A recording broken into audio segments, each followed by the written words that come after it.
Sanamente es una coproducción de CNN Chile con Fundaciones Rasmus y Grupo K.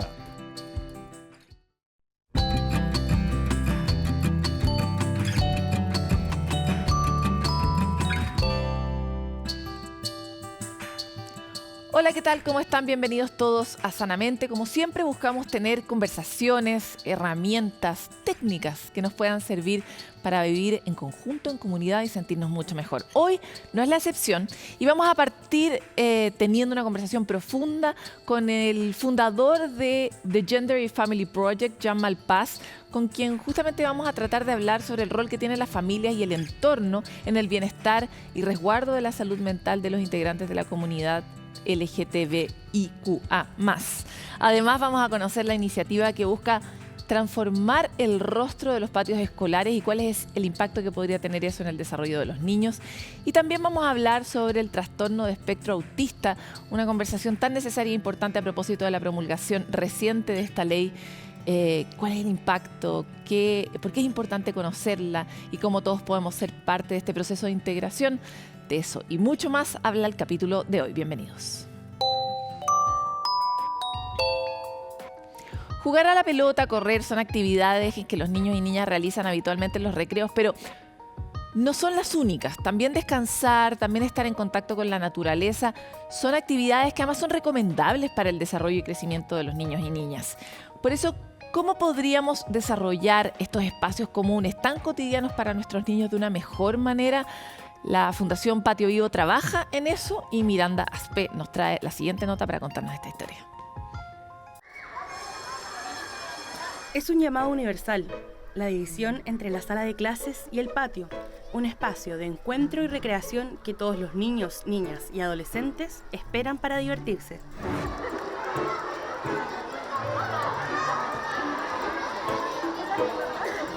No es un lugar cualquiera. Está diseñado para promover el juego libre y activo, la buena convivencia escolar y el contacto con la naturaleza.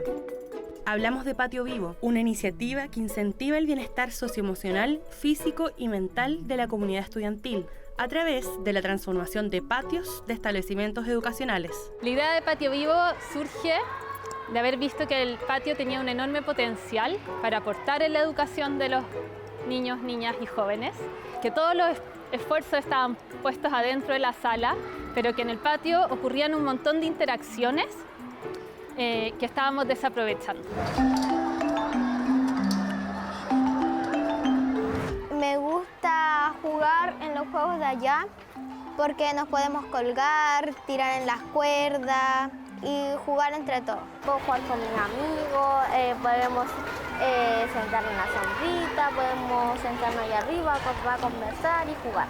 Ignacia y Amaya están en cuarto básico y son la prueba de cómo la arquitectura y el diseño impulsan un tipo de juego distinto, donde se da lugar a la diversidad de personalidades y de gustos, todo en un mismo espacio, pensado para tener una interacción activa, creativa y saludable.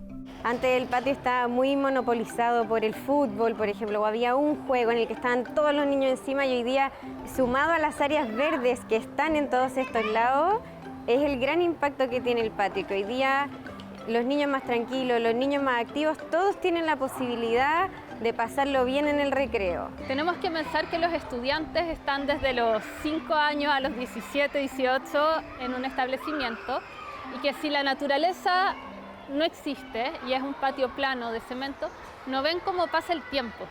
Entonces, lo primero cuando tenemos árboles es marcar el paso del tiempo, pero también son todos los juegos que se dan cuando los niños juegan con el árbol, con las hojitas, con los bichitos, que se empiezan a reconocer como parte de algo mayor. Algo mayor llamado comunidad y que se refleja en situaciones tan cotidianas como un juego, donde la solidaridad y el compañerismo se ponen a prueba, en especial luego de la pandemia, en que el confinamiento retrasó estos aprendizajes tanto dentro como fuera de las salas. De los juegos me gusta la pirámide porque uno puede escalar, bajar, saltar. A veces cuando jugamos nos cansamos mucho y llegamos, pero igual llegamos con más ánimo a la clase porque jugamos. Claramente tiene un impacto en la sala de clases después de que los niños llegan con otra actitud o habiendo como gastado o habiendo desarrollado lo que necesitaban desarrollar para llegar de una mejor forma y con una mejor disposición a aprender dentro de la sala de clase. Una iniciativa que ya ha cambiado el día a día de más de 32.000 estudiantes en 7 regiones a lo largo de Chile. No es solo correr y saltar, es conocer y estar en contacto con el entorno, resignificar los espacios comunes, un patio que vive y que permite vivir con bienestar.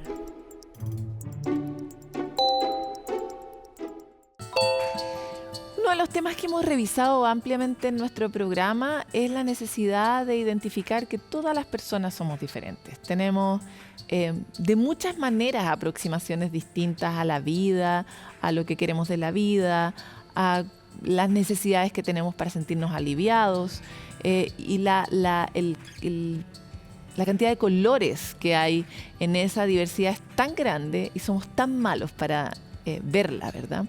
En esa gama también existe, y hemos hablado de muchos otros casos, el espectro autista. Y para poder hablar sobre el tema, hoy día estamos con Gillian Navea. Ella es docente, es activista, se autodefine como una mujer autista, es consejera por la discapacidad de la región metropolitana en Senadis, es mamá de también niñas, parte del espectro autista, y por lo mismo para nosotros es muy bueno tenerte aquí, sobre todo en el contexto de esta promulgación de la ley que es tan nueva. Muchas gracias por estar con nosotros, Gillian. Muchas gracias a ustedes por interesarse y por hablar de estos temas. Quisiera partir porque el conocimiento respecto de qué significa pertenecer al espectro autista es muy escaso, ¿verdad? Y a la población que pertenece a este espectro le cuesta mucho vivir. Sin embargo, hace poquito se acaba de promulgar una ley y para todo el mundo que no tiene ni siquiera distinciones fue como una sorpresa. Uh-huh. ¿Qué opinas tú de la ley que se promulgó y por qué es importante que ocurra un hito como este en nuestro país? Cuando no tenemos conocimiento sobre lo que es el autismo, tendemos algunos mitos como el creer que el autismo es una etiqueta, que es, porque bajo este paradigma, ¿no?, de que todos somos iguales, de hablar de diversidad, donde todos los cerebros son diversos efectivamente, pero no todos son divergentes o neurodivergentes, como es el caso del autismo. Esa etiqueta salva vidas. Efectivamente es una etiqueta, pero es una etiqueta necesaria. Es necesario hablar de autismo y es necesario que se establezcan estructuras que permitan a las personas autistas y a las familias, cuidadores, cuidadoras sobre todo, porque vivimos en un país donde más del 80% de las personas que cuidan son mujeres, tienen que andar de puerta en puerta pidiendo favores, ¿no? Como que la educación de su hijo, de su hija es un favor, la inclusión laboral es un favor, todo un poco es un favor, y cuando aparece un marco legal que pueda regular nuestra participación y nos reconozca como sujetos de derecho, todo se vuelve un poco más sencillo. De todas maneras. Está recién comenzando, recién se ha promulgado la ley. Yo creo que hay muchas personas con mucha ilusión, otras que ya han pasado tantos momentos difíciles que a lo mejor ya no tienen mucha esperanza, pero... ¿Tú en cuál estás? Ay, yo a veces estoy en una y a veces estoy en otra, pero prefiero quedarme con qué es necesario. Más que nada yo lo veo como mamá, con en el fondo tener, como decía, un marco legal que me permita decir, ¿sabes qué? Esta adecuación es el derecho de mis hijas. Por ¿no? supuesto. Quisiera avanzar sobre tu historia porque justo estamos en un momento de abertura de este tema, ¿verdad? De hecho, sí. En Netflix hay una serie que ya tiene 2 temporadas que es El amor en el espectro. Es una gran serie que además visibiliza algo que tú has planteado antes, que es que muchas veces el diagnóstico llega tarde. Uh-huh. Y particularmente le llega más tarde a las mujeres que a los hombres, porque en muchos casos de la medicina, las cohortes en las que se estudian las distintas condiciones son mucho más masculinas que femeninas, entonces nos cuesta más reconocer, por ejemplo, el trastorno espectro autista en una mujer que en un hombre. Y tu caso fue ese. Tú sí. Supiste muy tarde que pertenecías al espectro. ¿Cómo recibiste esa noticia? Primero eso, ¿cómo recibiste esa noticia? Bueno, la noticia la recibí... ¿Y a qué edad? Yo creo que con calma. Si bien siempre existió la derivación, porque eran como que unos médicos derivaban, pero después otros decían no, entonces siempre estaba como ese, incluso a mi mamá le llegaron a decir que yo era índigo, imagina. Después de ya 25 años llega mi diagnóstico, yo tengo 31 actualmente, y lo recibí con mucha calma. En el caso de mi familia fue un... por eso. En mi caso fue un dejar de sobremedicar mi cuerpo, mi organismo. O sea, yo llegué a tener hígado graso por el exceso de medicación, por la cantidad de diagnósticos por los que una pasa, y no lo digo solamente desde mi historia, porque desde conversatorio incluso que hemos tenido con personas autistas, incluso que no ocupan el lenguaje oral como herramienta comunicativa, se repite mucho esta historia de pasar por muchísimos diagnósticos antes de llegar al oficial, y hoy en día los últimos estudios dicen que ya no tiene tanta relación con el ser hombre y el ser mujer, sino con lo que se espera de ser hombre y ser mujer. Entonces, ¿qué pasa? Por ejemplo, la detección temprana es súper importante. Entonces, en el colegio tenemos un niño, por ejemplo, que no quiere salir a jugar con los compañeros, que él debería estar corriendo, entonces algo pasa, se prende, tenemos un niño que aletea, algo pasa, tenemos un niño que camina en puntitas de pie, algo pasa. Yo caminaba en puntitas de pie y me metieron a ballet. El aleteo es muy usual, se asocia como a lo femenino, ¿no?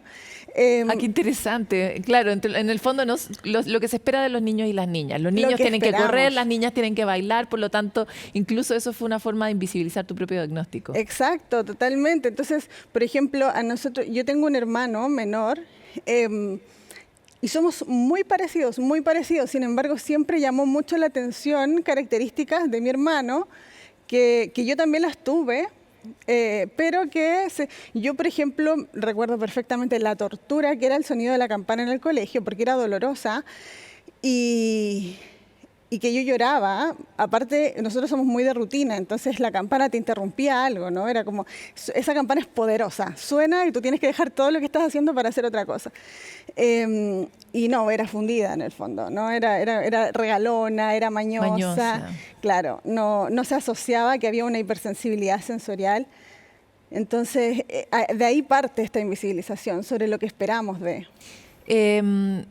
Parte de las conversaciones que yo he tenido con personas que pertenecen al espectro es una sensación de alivio cuando llega el diagnóstico, porque finalmente perteneces y está bien ser lo que eres, ¿no?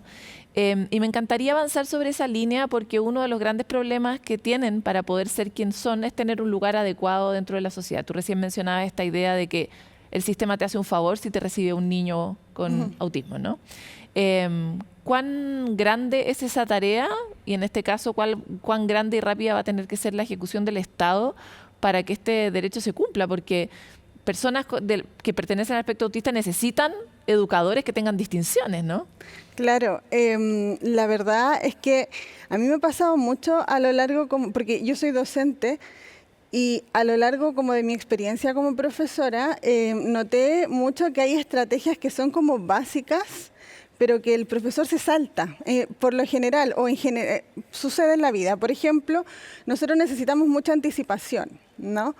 Cuando a uno le manifiestan la estructura, por así decirlo, de una clase, se supone que uno tendría que hablar de lo que se va a hacer, las actividades, para armar como un menú, ¿no? Eso es súper necesario. O sea, si bien un profesor se lo puede saltar en un aula regular, que igual son personas diversas, las personas autistas la necesitamos porque nos da seguridad. Entonces hay un montón de aprendizaje que hay que como entender.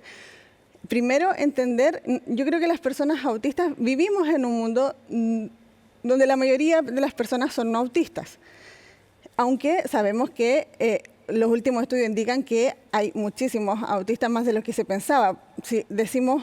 Las estadísticas dicen que 1 cada 52 personas están en el espectro autista, o sea, probablemente en cada sala de clase nos estemos encontrando con algún estudiante en el espectro autista. Pero para eso es necesario entender cómo aprende nuestro cerebro y cómo procesa nuestro cerebro. Y nosotros nos adaptamos muchísimo al mundo, ¿no? Buscando adecuaciones y todo, y es necesario que esta adaptación también sea como recíproca. Se juzga mucho que las personas autistas tenemos dificultades con la reciprocidad. Y yo creo que las personas no autistas también tienen dificultades con la reciprocidad. Creo que el universo tiene un problema con la reciprocidad. Claro, de esto de esperar que todo se adapte a lo que es la mayoría, ¿no? Es súper difícil mentalmente estar sano, estar sana, siendo una minoría en un mundo de mayorías. Entonces, yo creo que lo principal es eso, es el conocimiento, es que se puedan también establecer formas concretas de cómo se va a propiciar, en el fondo, el acceso a la educación. La ley de autismo, por ejemplo, habla de educación, habla de salud y habla de todo como interdisciplinar, ¿no? Que todo se ve como en conjunto. Entonces, yo creo que eso también es importante. Nosotros somos personas súper literales también, y yo creo que ese es otro punto. De repente muchos de nosotros nos conflictúa incluso la palabra trastorno, por ejemplo, pues somos muy literales. Entonces, conversar con personas autistas. O sea, yo creo que la inclusión no es preparar un mundo mejor para recibir a todos, sino construirlo en conjunto. Eso es, en el fondo, la inclusión. Al menos tender puentes. Una cosa nos pasa mucho a las mujeres, que padecemos el hecho de ser mujeres y los distintos tipos de discriminación que las mujeres vivimos, pero muy distinto, por lo menos para mí, fue tener una hija. En tu caso, tú eres una mujer autista y tuviste hijas autistas también. Uh-huh. ¿Qué te pasó a ti respecto de ellas y qué mundo esperas para ellas? Y a mí me pasaron muchas cosas, las voy a resumir porque hablo mucho, yo sé que hablo mucho. Nos encanta escucharte, dale nomás. Me pasaron muchas cosas. Primero, bueno, yo tengo a mis hijas y también tengo un hijo, las niñas son gemelas. Los tres tienen el diagnóstico. Mi hijo mayor es muy parecido a mí, mis hijas no usan el lenguaje oral. Y en un mundo donde yo, hasta antes de mis hijas, yo trabajaba en aula. Yo era docente. Y veía mucho cómo se cuestionaba el diagnóstico de aquellos y aquellas estudiantes que antiguamente se conocían como Asperger, porque ese término ya no se usa, pero más o menos para que se entienda. Entonces se cuestionaba mucho el diagnóstico, había mucha medicación, ¿cierto? Que yo no satanizo la medicación, quiero que eso quede claro. Creo que cuando una persona pone en riesgo su vida, por ejemplo, o la de los demás, es un apoyo, es una adecuación. Pero siempre teniendo el cuidado, ¿no? No es como repartir dulces. Entonces, comienzo a ver toda esta realidad y de repente me veo con el diagnóstico de mis hijas en un mundo que cuando yo estaba embarazada, lo primero que me dijeron, de hecho la profesional que veía a mi hijo, me dijo, tranquila, van a ser niñas, porque yo le dije, ya sabía, me dije, es muy poco probable, porque hay una mujer autista cada 15 niños. Y yo, sabiendo que yo tenía, o sea, me quedé pensando y decían, esto no puede, este mito, porque es un mito, o sea, en ese momento, ese estudio que ella me comentó era muy antiguo, yo soy muy de datos, y en ese momento ya las estadísticas hablaban de que había una mujer cada 4 niños, ¿no? Una niña cada 4 niños. Y actualmente es una niña cada 1.5 niños. Y eso que todavía hay un sesgo de género. Entonces, estamos prácticamente a la par. Yo creo que ya en poco tiempo se va a empezar a hablar de que el autismo es un neurotipo distinto, independientemente del sexo de la persona.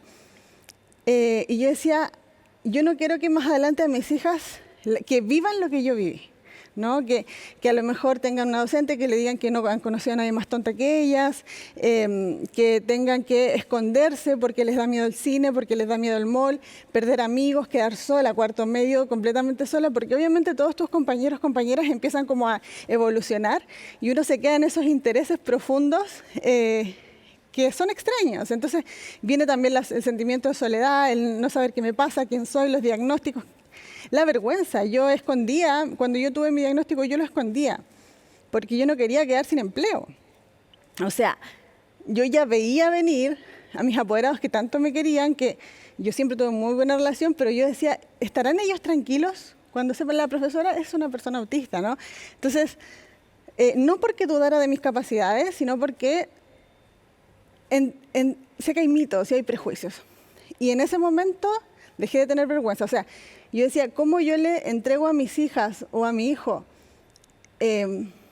¿Cómo educo la autoestima si yo misma la tengo así? Si yo me escondo, si yo tengo miedo, si yo tengo vergüenza. Y ahí vino un cambio, pero como rotundo. Qué lindo es ese momento igual, ¿eh? Como que uno sabe que ya no puede seguir en la inacción.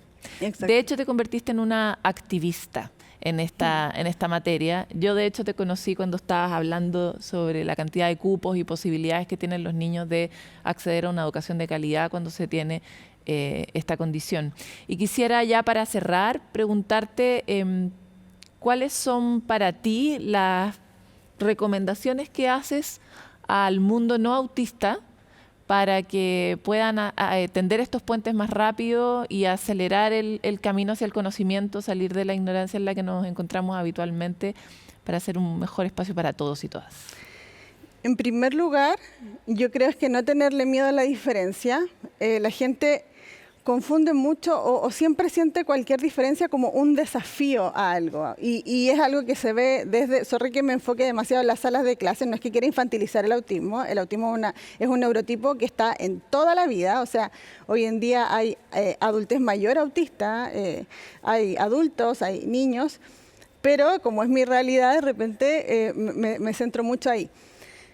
Pero lo principal es en el fondo dejar de entender esta diferencia como un desafío a la autoridad. Incluso pasa mucho en las salas de clases, que a lo mejor la persona no se comunica porque se está esforzando demasiado para comunicarse. Entonces, como es una comunicación un poquito más seca, por así decirlo, pareciera ser que está siendo mal educado, que está... Incluso muchos hablan ahora de que no, es que es escapista, es que a lo mejor...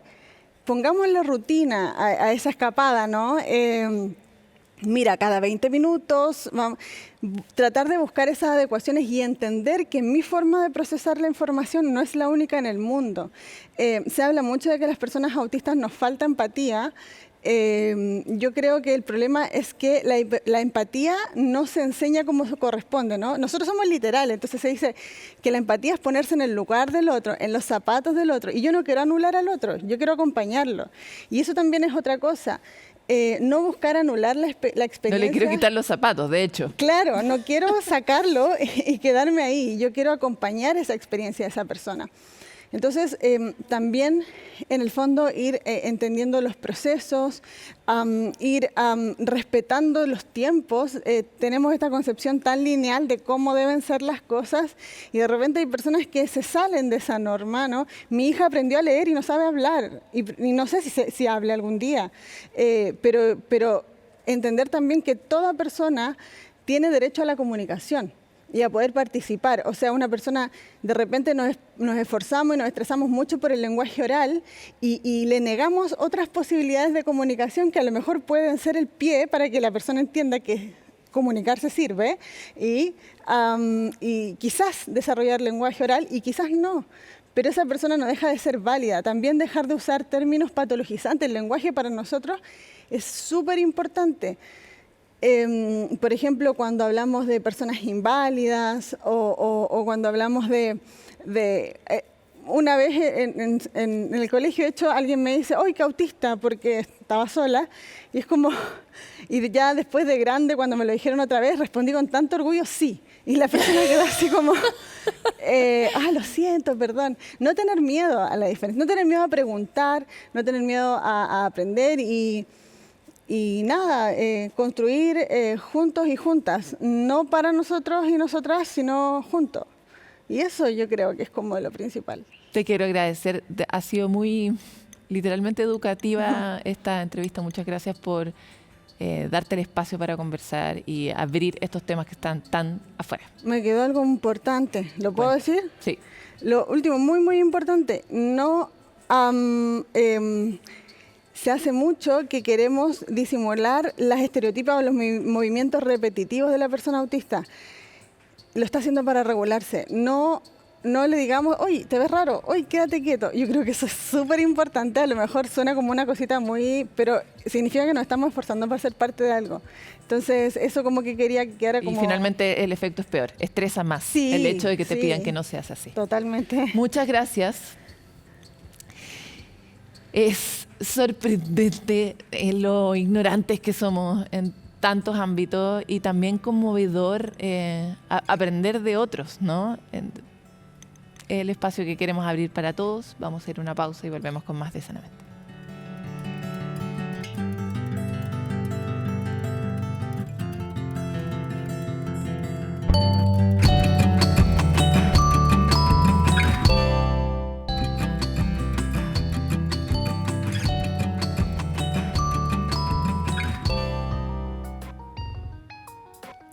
La conversación sobre la salud mental es una conversación cada vez más frecuente. Esta frase, estoy yendo a terapia, uno la escucha entre amigos, entre pares. No es algo que realmente estemos escondiendo tanto, pero ¿en qué consiste la psicoterapia? ¿Para qué sirve? Para conocer más sobre el impacto y el alcance que puede tener este trabajo, Alex Ben, director de investigación de MIDAP y académico de psicología de la Universidad Católica, nos cuenta un poco más para ver por qué sería bueno que fuéramos a una terapia.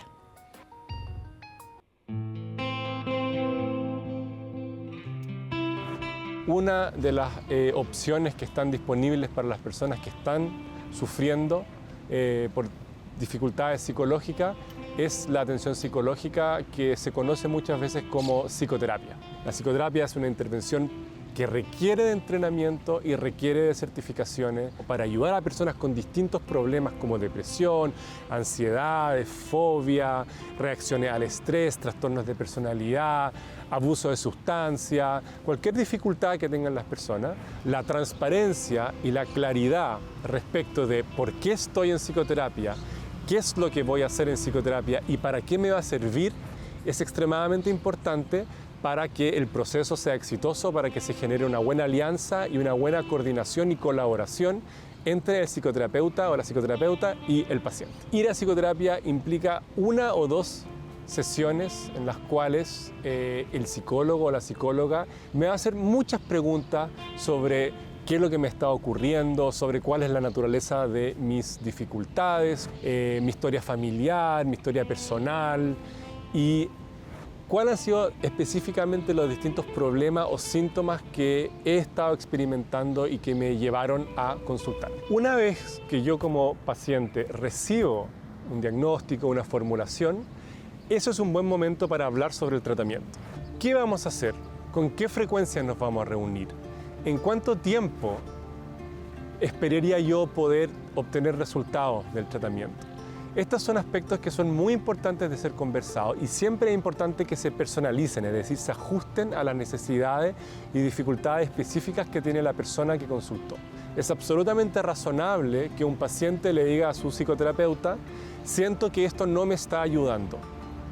¿Qué podemos hacer para avanzar como habíamos previsto que necesitábamos avanzar? Todas las psicoterapias han demostrado ser efectivas para los distintos problemas de salud mental que tienen las personas. Cuando la psicoterapia funciona, las personas efectivamente experimentan cambio, experimentan alivio, experimentan mejoras.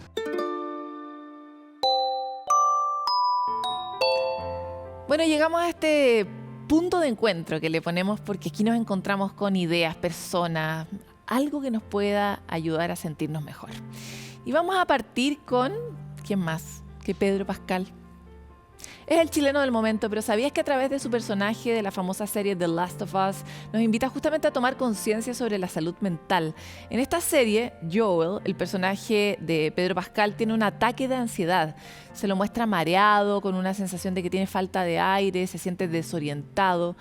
La ansiedad es una de las dolencias más comunes en todo el mundo y aunque es normal sentirse ansioso en distintas situaciones, cuando se convierte en algo crónico o interfiere con nuestra vida cotidiana, como de hecho le pasa a este personaje de Last of Us, la recomendación es buscar ayuda profesional y hablar con seres queridos para obtener el apoyo que necesitas. Muchas veces nos cuesta a las personas comprender el alcance de estos síntomas y apenas podemos empatizar con ello cuando lo sentimos. Por lo mismo, este tipo de representaciones es tan importante para empatizar con una dolencia que es tan común en la población.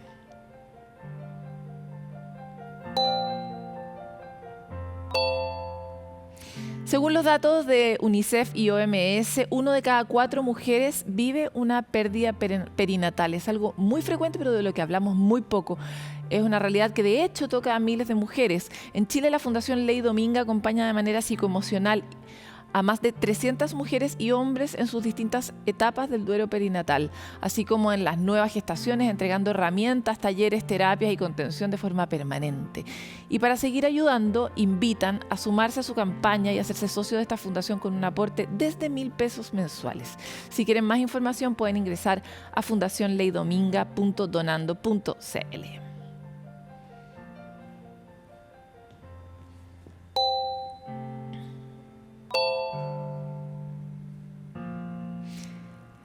Y nos vamos rápidamente a la calle, que es donde ustedes nos comparten las técnicas que intuitivamente cada persona encuentra para sentirse mejor.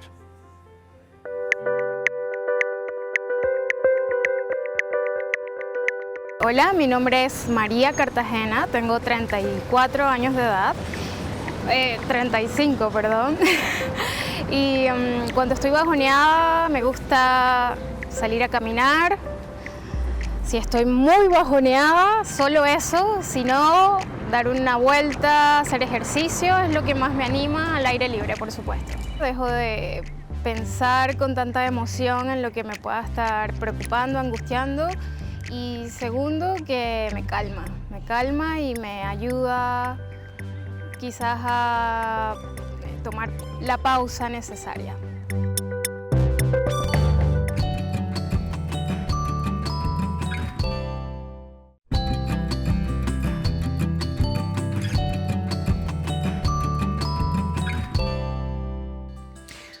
Ustedes saben que aquí hemos hablado ampliamente sobre las comunidades y cómo la comunidad es de alguna manera esa píldora que todos andan buscando en las farmacias, pero que está a la vuelta de la esquina. Son las personas, los lazos y las relaciones lo que sostiene finalmente el bienestar humano.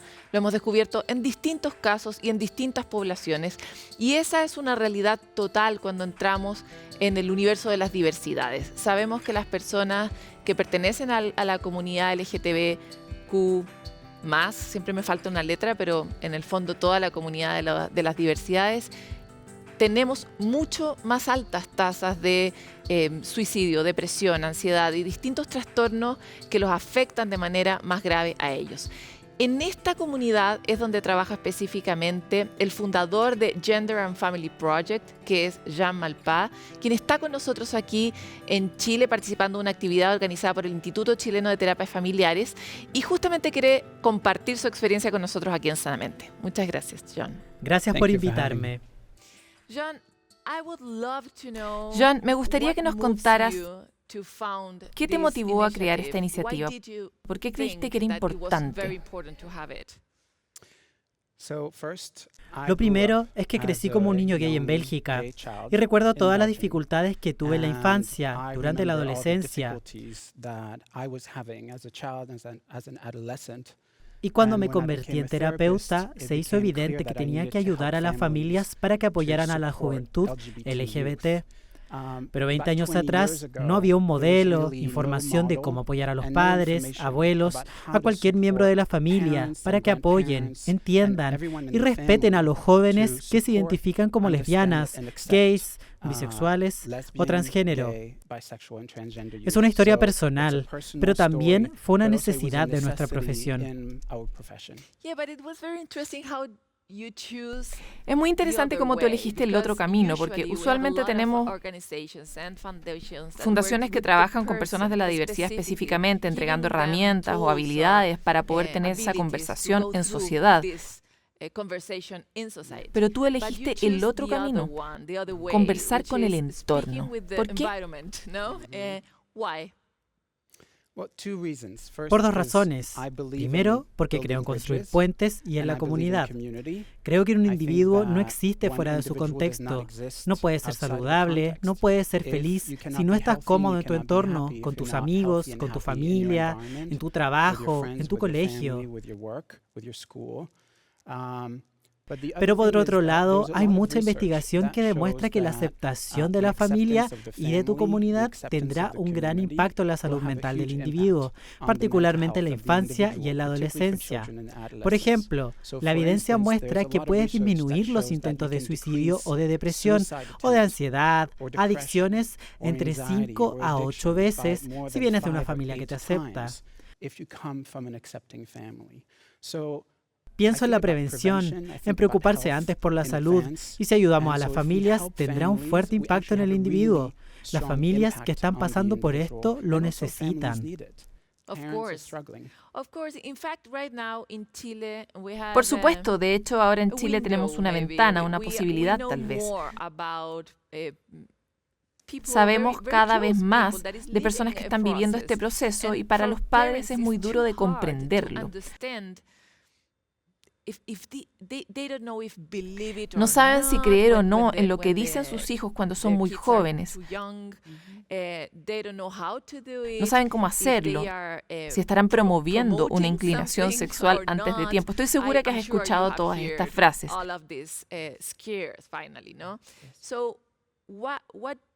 ¿Qué le recomendarías a esas familias? Como un primer paso, si están viviendo este proceso de entender a sus hijos tal como son.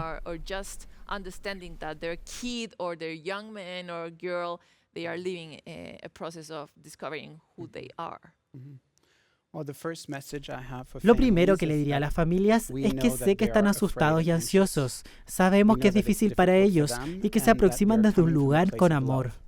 Y que quieren asegurarse que sus hijos estén seguros y que se convertirán en adultos felices que viven en sociedad.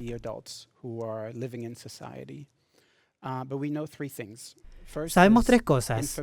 Lo primero es la información, lo segundo es la conexión y lo tercero es la comunidad. Las familias necesitan conectar con otras familias y con profesionales capacitados en esta área y entender el desarrollo sexual, entender el desarrollo de la identidad sexual, entender las diferencias entre orientación sexual e identidad de género. Entender que los niños están conscientes de su propia identidad a muy temprana edad.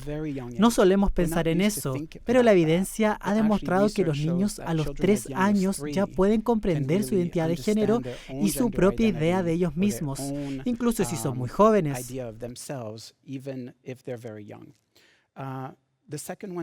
Lo segundo es la conexión.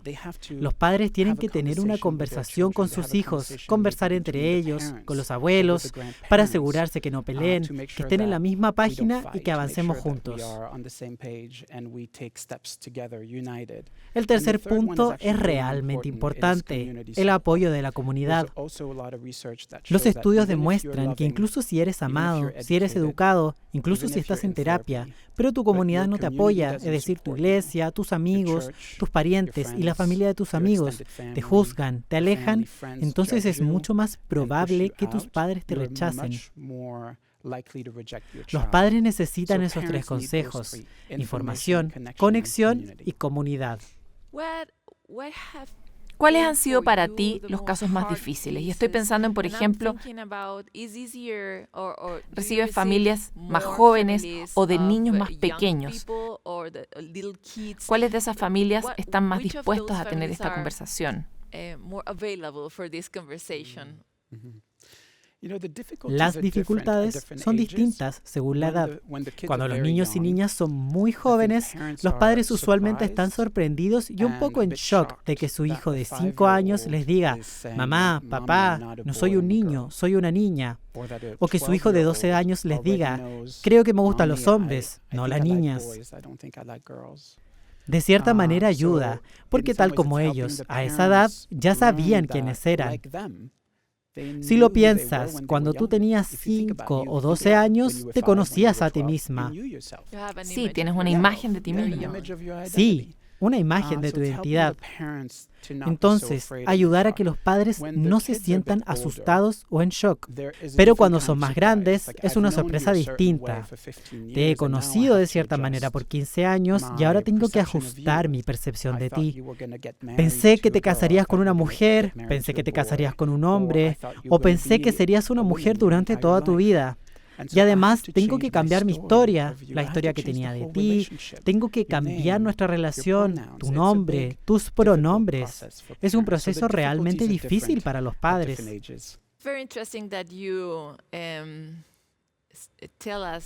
Es muy interesante que nos cuentes estas frases que has escuchado en tus consultas, papá, mamá.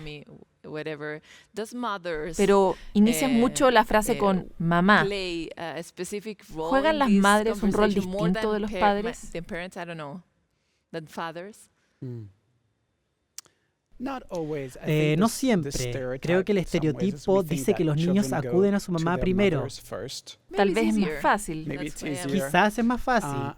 Realmente creo que depende de la familia, en los roles de género, en la cultura de la familia, en la cultura de género, en la personalidad del padre. Conozco muchas familias donde el padre es el primero en conocer sobre el tema e incluso muestra más aceptación. Pero a veces si los niños tienen una relación más cercana con sus madres, van primero donde las madres. Es más común simplemente por la sociedad que hemos construido. Ahora, vayamos a las personas. ¿Cómo piensas que las nuevas generaciones están viviendo este proceso? Tú tuviste que pasar por esto hace 20 años atrás y fue difícil para ti. Y ahora hemos escuchado muchos testimonios de personas que lo están pasando mal, pero hoy, en la actualidad, ahora mismo. Entonces, ¿crees que realmente ha cambiado? ¿Existen nuevas perspectivas? Cuéntanos. Creo que los jóvenes están viviendo tiempos muy confusos. Es un nuevo paradigma, es un nuevo mundo. Porque por una parte hay mucha más información. Internet, YouTube, puedes encontrar la información que quieras. Conozco a niños de 8 años que lo saben todo, porque ya lo han leído, han visto videos de otras personas que son gays, lesbianas, transgénero. Pero eso no significa que la sociedad sea más inclusiva. De alguna manera saben más, aprendieron el lenguaje, saben que hay una comunidad allá afuera, usan palabras que los representan, saben que no son los únicos en el mundo. Pero eso no significa que sus escuelas sean seguras, que sus familias sean seguras o que sus vecindarios lo sean. Tal vez su hermano o su primo es violento. Tal vez sus padres no quieren hablar al respecto. Tenemos mucha juventud con ansiedad porque saben mucho y tienen amigos en todo el mundo, amigos en aplicaciones del celular, tienen amigos que son muy importantes para ellos, pero su día a día sigue siendo peligroso. Y solitario, ¿no? Y solitario. Cuando tu hogar no es seguro y cuando no puedes ser tú mismo, no puedes hablar de muchas cosas. De lo asustado que estás en la escuela, de quién te gusta. No puedes hablar si alguien te hace bullying, porque tal vez si dices algo te castigarán en tu casa.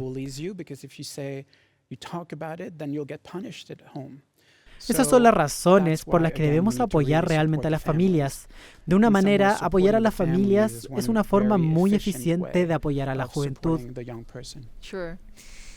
Sí, me gustaría terminar con una pregunta. ¿Tienes, no sé, una oración, una frase clave que le digas a las familias cuando las recibes por primera vez? Es como un pizarrón en blanco, tal vez es un caso difícil. ¿Cuál podría ser un mensaje, una llave que abra los corazones de padres y madres, por ejemplo?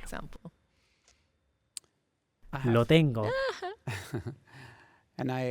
Y lo que usualmente digo es que la aceptación es protección. Sé que los padres y madres quieren proteger a sus hijos, que están preocupados por ellos y quieren saber cómo protegerlos y no saben. Y lo que no saben es que la aceptación es la mejor manera de protegerlos. Y hay muchas investigaciones en el mundo, en distintas culturas, países y comunidades que demuestran que mientras más aceptación tiene de la familia, más seguros y más felices y más saludables serán sus hijos. Ayudo a que los padres entiendan que va a ser difícil para ellos, pero que va a ser mucho más seguro para sus hijos. Hermoso, muchas gracias por estar con nosotros en Sanamente. Es una historia muy importante y un trabajo muy lindo con las comunidades. Es un placer. Bueno, y como siempre vamos a girar un poco la atención esta vez hacia la conversación sobre la responsabilidad afectiva. ¿Han hablado alguna vez de esto? ¿Se los han dicho? Como debería ser responsable afectivamente. ¿Qué es? ¿Qué impacto tiene? ¿Y por qué podría ayudarnos a vivir mejor y más felices? Se los contamos en la siguiente animación.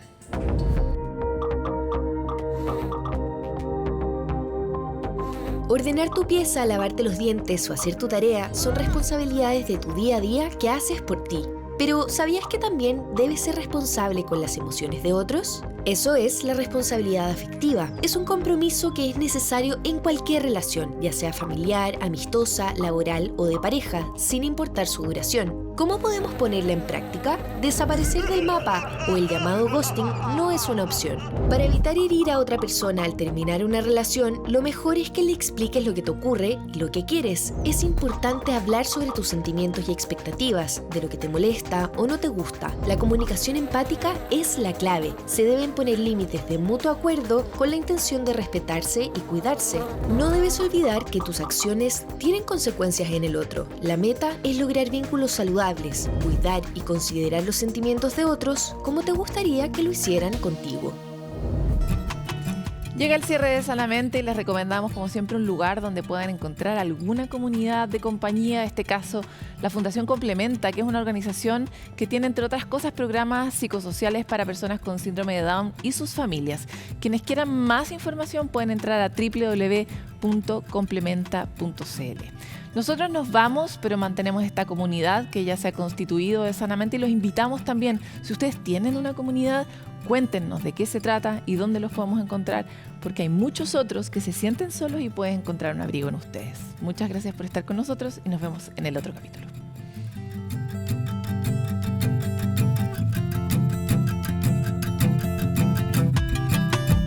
Sanamente es una coproducción de CNN Chile con Fundaciones Rasmus y Grupo K.